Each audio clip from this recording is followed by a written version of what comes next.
Hello guys, இன்றைக்கி அம்மா தான் வாய்ஸ் ஓவர் கொடுக்குறாங்க. அவங்க மலையாளி கொஞ்சம் லைட்டாக அந்த ஆக்சென்ட் வரும். நம்ம இன்றைக்கி ஒரு வெஜ்ஜு டிஷ்ஷோடு தான் வந்திருக்கேன். வெஜ்ஜு டிஷ் என்னன்னு வச்சா பீட்ரூட்டு பொடி பொடியாக நம்ம நறுக்கி வச்சுருக்கோம். அதுக்காக ஒரு கடாயில் எண்ணெய் விட்டு கடுகு, ஜீரகம், பூண்டு இதெல்லாத்தையும் விட்டு கொஞ்சம்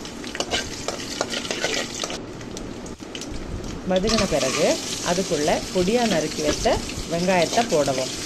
வெங்காயத்தை போட்ட உடனே நல்லா கிளறி விட்டுக்கோங்க. நல்லா கிளறி விட்டதும் கொஞ்சம் ஹை ஃப்ளேமிலே வச்சு நீங்கள் கிளறி விட்டுக்கோங்க. அப்புறமா உப்பை போட்டுக்கோங்க. உப்பை போட்டுட்டு அதுவும் இன்னும் கொஞ்சம் நேரம் கிளறி விட்ட பிறகு நம்ம என்ன போட போகிறோன்னா பச்சை மிளகா போட போகிறோம். பச்சை மிளகா போட்டு அதுவும் கொஞ்சம் வதங்கின பிறகு பச்சை மிளகா நம்ம ஒரு 2 போட்டிருக்கோம். ரொம்ப ஓவராக காரம் வேண்டான்றதுக்கு கருவேப்பிலை போட்டுக்கோங்க. கருவேப்பிலையை போட்டு வதக்கிட்டு நம்ம என்ன பண்ண போகிறோம்னா பொடி பொடியாக நறுக்கி வச்ச பீட்ரூட்டை நம்ம உள்ளே போட போகிறோம். பீட்ரூட் உள்ளே போட்டு ஹை ஃப்ளேமில் கிளறி விட்டுக்கோங்க. நல்லா தண்ணி மட்டும் போடாதீங்க.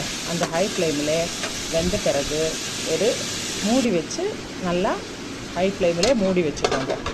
மூடி வச்சதும் ஒரு 10 மினிட்ஸ் கழித்து மூடி ஓப்பன் பண்ணி பார்த்தா முக்கால்வாசி நமக்கு பீட்ரூட்டு வெந்திருக்கும்.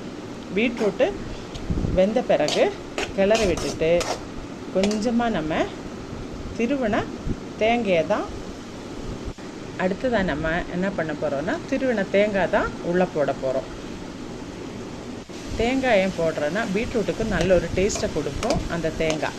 அதுவும் நல்ல ஹை ஃப்ளேமில் பச்சை வாசனை போகிற வரைக்கும் கிளறி விட்டுக்கோங்க. அவ்வளோதான் கைஸ். என் அம்மா ஒரு கொஞ்சம் ஷை டைப்பு. ஸோ எந்த ஹேட் கமெண்ட்ஸும் வேண்டாம் கைஸ். இவங்களே வாய்ஸ் ஓவர் கொடுக்கணுன்னா கமெண்ட் பண்ணுங்கள். பாய்.